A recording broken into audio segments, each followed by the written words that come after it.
Hello, welcome back to Aetheral Space 3.4. We're back. It's yeah, we're still in the same recording session here. It's probably gonna be the last one for today for us, just because we've been going for some longer chapters, so it's pretty much been the equivalent of 4 already, probably. Yeah, but we'll probably do some more soon, just in case. Yeah, so this won't last affect time, anything from you guys. You'll still get this every twice a week. Yes. So this last time was a little bit of like a slice of life / setup chapter. We got a little bit of interaction between the main crew, but Bruno / Serena had been kidnapped. So they did the villains kind of invited them to this guy named Deer. Yeah. General Deer. Yeah. Section commander there. Yeah. So he's Section Commander Deer. Yeah. So they invited him in, and he's like, tell you what, we're gonna forgive Skipper for all the crimes he caused here before, these vague crimes, if you guys do us a favor. And the favor, apparently, the first thing they start with is like, how much do you know about the citizen? So I imagine this implies the favor is go kill the citizen, or go find the citizen, rather. Which is very interesting because they're using this, like, they're going to all this trouble of leveraging Skipper, right? Rather than just, like, kidnapping him, making him doing it, or just finding someone better, even more than the fifth dead, whoever they are, which implies that Skipper, at least in his younger days, was some sort of force to be reckoned with, that's worth blackmailing and forgiving 30 years of manual labor for this service for. Which I find personally interesting. Like, how... it's like, in anime, how there's, like, a character... It's like All Might in MHA. He's, like, super strong, right? But we never see him in his prime, and everyone's like, imagine how good he was in his prime! It's like, fucking... How good was Skipper when he had 2 arms? He's got 2 again now. Oh, that's true, but one of them's not real. How good was Skipper when he was young and filled with glory? Okay. So without further ado, I think I only just skimmed the first line, but I think we're jumping right into new characters, so I have no clue what their voices are supposed to be, so Tan has to be nice to me about it. Yeah, of course, of course. That one, muttered Dennis. Maybe not. Maybe not. Okay, so Dennis is not a robot? He is not, no. Okay, why is he named like that instead of just Dennis? He just is. Okay. Don't worry. That one, muttered Dennis to Lands, nodding towards the young woman he'd spotted at the market earlier that day. She clearly didn't belong. The leather jacket she was wearing was made of genuine leather, for one rather than the imitation shit common down in this section of Talden. Her skirt was way too clean to have spent much time in the pit, too. There wasn't even going into her features. Curly blonde hair and vivid red eyes, with a scattering of pale freckles. Red eyes is, a pugnant thing, right? No, it's not a specific thing. Oh, okay, my bad. Yellow eyes. Definitely not from around there. That's right. And what are skirts? Green? They don't really have a specific one. Okay. That one? Grunted Lands, watching him from the alley as the young woman walked down the streets. Lands was someone who could have been handsome if he was born anywhere else in the universe. A lifetime of malnutrition and unsafe labor had turned him into what could only be described as a greasy skeleton. A farball bat, scavenged from a junkyard, poked out from underneath his too-big shirt. That's what I said, bro, hissed Dennis. Rather than making him thin, the pit had made him small, and he had to look up at Lands to even be eye-level with his chest. I mean, look at her! She's definitely top-town, probably doing some, tourism shit, you know? That's fucked up, grumbled Lands. This ain't a show. Right? Dennis snapped his fingers. People like that, they gotta be taught a lesson and shit, you know? Lands nodded stiffly. Yeah, taught a lesson. Oh, is this Helga?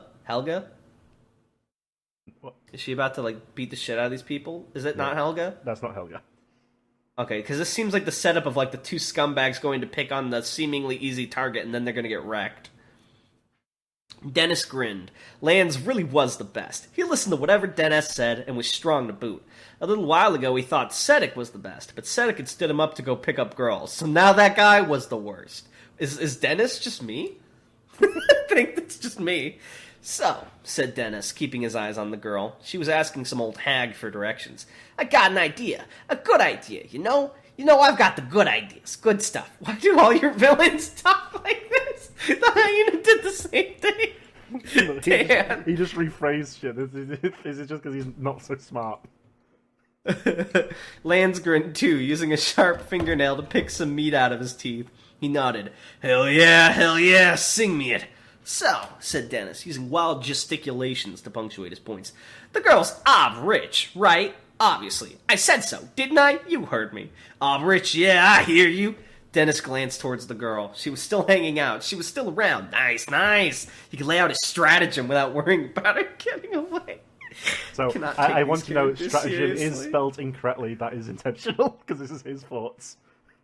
Stratagem. Yeah.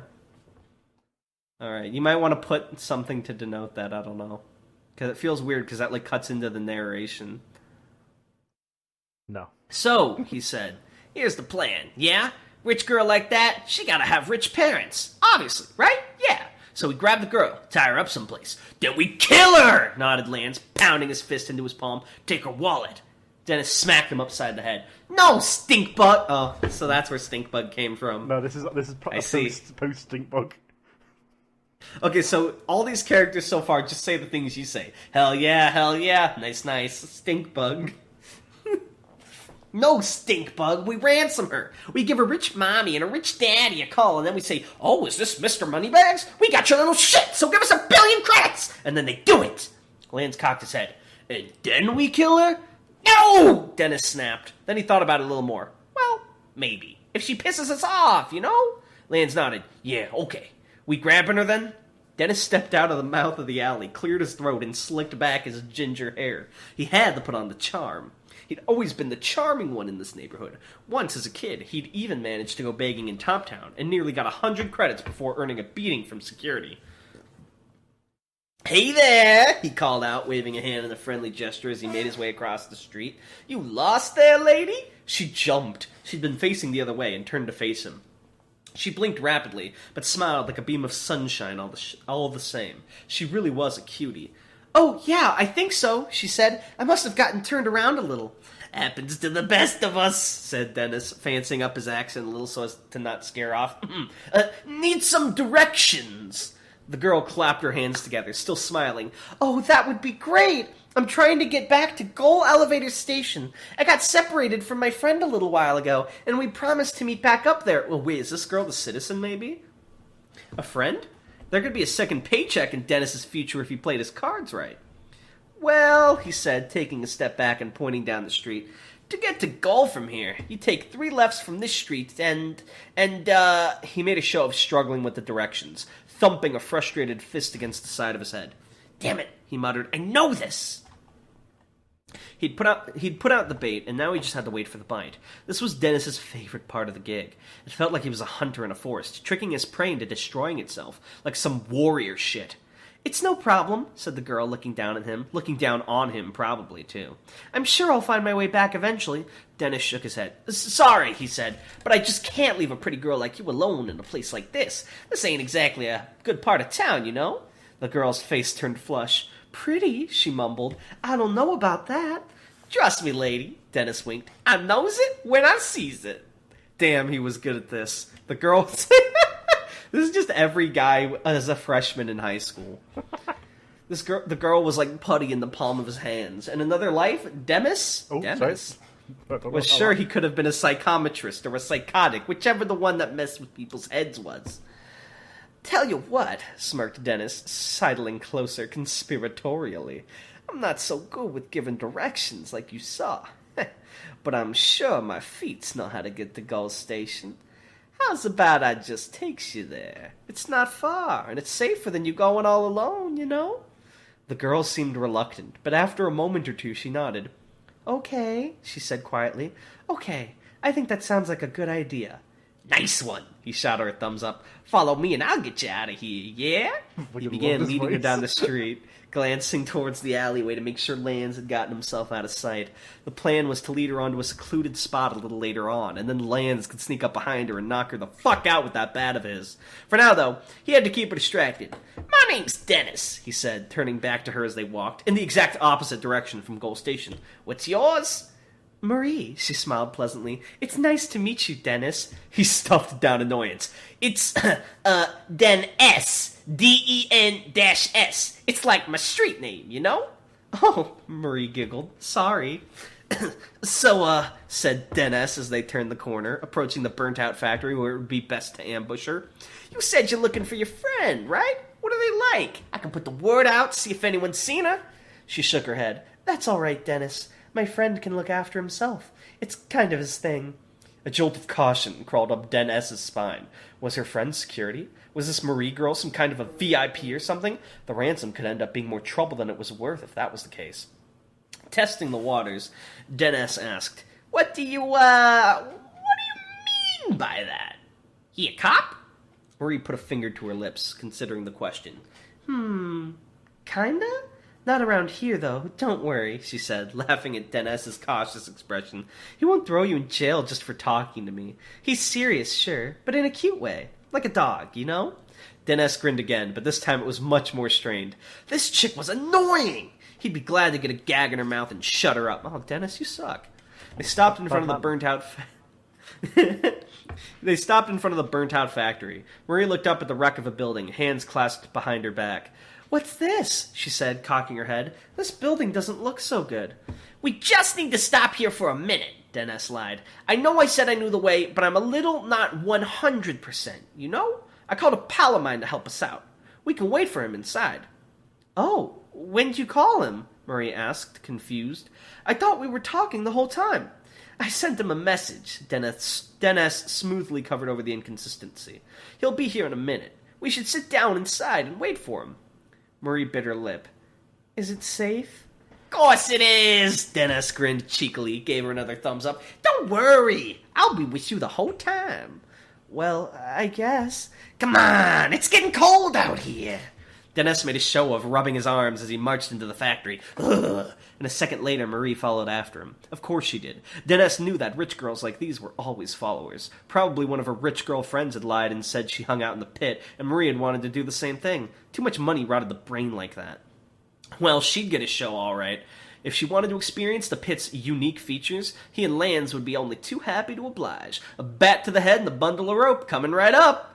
Dennis pulled up a half-melted hunk of metal and sat down on it, stretching his joints with a satisfying series of clicks. He looked up at Marie. She was clearly nervous now, with one hand holding onto her arm. It was like she's grown a sense of self-preservation in the last few seconds. What are you waiting for? Dennis grinned. Take a load off. No point sitting around waiting for him to get here, you know? She glanced away, took a step back. I think I know my way back from here. Thanks for showing me around, but I gotta go. Dennis shot her as intimidating a glare as he could muster. Hey! He snapped. I invited you to sit down. It's rude as shit to ignore that. Sit down! POV, you're getting kidnapped by Donkey. As Marie paled but nodded. It seemed like she was finally realizing walking around the worst part of town like she had been wasn't the smartest idea. She stiffly sat down on another hunk of metal, eyes fixed firmly on the exit. Well, that was fine. Lance knew where the back entrance was. As Marie looked towards the front door, as if trying to muster up the courage to run for it, Lance's lanky form emerged from the shadows behind her, a metal farball bat in hand. Dennis had to suppress a laugh as the dumb girl didn't even notice her future captor sneaking up behind her, raising the metal bat over his head, higher and higher. Wait, that was a little too high. Damn it, he was supposed to be knocking her out, not smashing her head in! Dennis shot as pointed a warning glance at Lance as he could without alerting Marie, but it was no use. Lance was already into it, his teeth bared in a feral grin. The bat came down, and it shattered into fragments of metal as soon as it hit Marie's skull. The girl didn't even flinch. Marie blinked from seeing Dennis's suddenly shocked expression and hearing the sound of the bat breaking. It wasn't from anything like pain. Befuddled, she turned around and looked at Lance standing behind her. He was still clutching the broken-off handle of the bat, eyes disbelieving. Oh, she said, realizing what was going on. You hit me with that? She reached out towards Lance with one hand, two fingers bared like the pincer of a crab. Things unfolded as if it were a nightmare. Dennis, instinct warning him of some terrible danger, opened his mouth to scream a warning. Lance thrust the broken end of the handle towards Marie to try and get her that way, but she casually moved her head out of the way and it brushed through her golden hair. Her two fingers reached Lance's neck and were pushed together with what looked like only slight force. There was a crack. Lance fell to the floor, his neck nearly broken like a twig, tongue flopping out of his mouth like some beached eel. The bat handle rolled across the floor out of sight. Marie cleaned her reddened fingers on the hem of her skirt with a quiet ew. So we got some Aether power scaling. She's clearly more of a threat than Zakos. Dennis stood there, mouth gaping, mind trapped in a cold war between fight or flight. If he fought, he would lose. If he fled, she would catch him. His body understood the doom it was facing naturally, and so he found himself unable to do anything but stand there, shivering intensely. "Hold on a sec," muttered Marie, still brushing off her fingers. This is really gross. By the way, do you know Alden Petrio? He didn't say anything. He couldn't, even if he'd wanted to. He took a step backward so he could try to run, at least. But when Marie's calm red eyes glanced at him, he found that he couldn't muster up the effort. It would be like jumping off a cliff. His body wouldn't allow him to knowingly destroy it. After a few attempts, he forced out, "Please!" The word was unwieldy in his mouth, like he was trying to force a brick out of his throat. Marie turned back to him, ignoring Lance's corpse as she put her hands on her hips.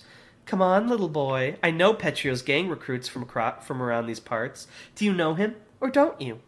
A tiny door to survival opened in Dennis's head.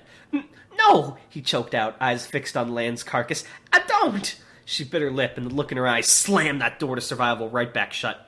"I really hope you're lying to me, Dennis. If you don't know Alden Petrio, I'll have to go find someone else who does. And I can't have you blabbing about me, so I'll have you to make you stop. I assume I'll have to make you stop living first." "Oh, well." Marie took a step towards him, and Dennis fell back onto his butt as if she'd pushed him over. I'm sorry, he cried. "I lied! Sorry! I know him! I do!" The girl, who now seemed like the Grim Reaper, reached a hand out towards Dennis, and he stared at it in silent terror. It was a small, seemingly delicate hand, but he knew now that she could crush his head in her palm if she wanted to. He came closer. Dennis's heart assumed a calm, cold beat, the regularity of a certain death. She grabbed him by the arm and helped him up to his feet, grinning. He grinned back too, stupidly happy to be alive even for a second longer. "Well, that's all you had to say," she smiled, patting him on the back gently. "But..." Crunch!